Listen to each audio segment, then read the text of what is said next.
matière juridictionnelle. J'ai nommé le Conseil d'État et j'ai le heureux souvenir de ces années difficultueuses en droit administratif avec ces articles, le bureau au palais royal, le recours pour excès de pouvoir, et aujourd'hui, indignement, je me tiens là sur ce trône. C'est un plaisir dont je saisis l'immense grâce et je voudrais vous dire infiniment merci de me permettre d'y être. C'est pourquoi je voudrais vous saluer en vous disant simplement bonjour. Mesdames et messieurs, nous nous trouvons dans ce club où il sera question d'éloquence en ce jour. Et on nous a dit que nous pouvions nous accorder pour donner les critères. Vous savez, l'éloquence est faite de plusieurs choses. Les Grecs qui savaient tout avaient ce premier élément qui est l'invention.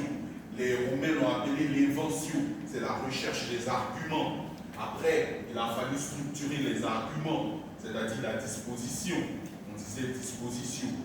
Troisièmement, il s'agira de dire comment les mots doivent être. L'élocution avec les figures de rhétorique, les figures de style. La mémoire pour vous permettre de pouvoir extérioriser vos propos. Mais s'agissant de la mémoire, il est de bon aloi de savoir qu'il y a trois types d'orateurs. Il y a des orateurs qui sont des liseurs.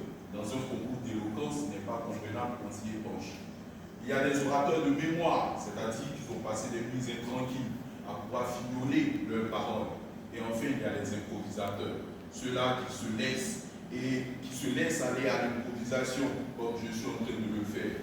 Pour terminer enfin par cette dernière étape de l'éloquence qui est l'action.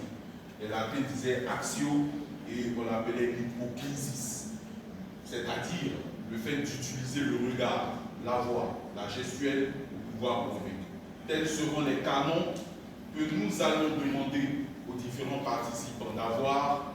Et mesdames et messieurs, je m'attends bien sûr à un merveilleux banquet d'éloquence, et à tout banquet, il faut savoir quitter la table.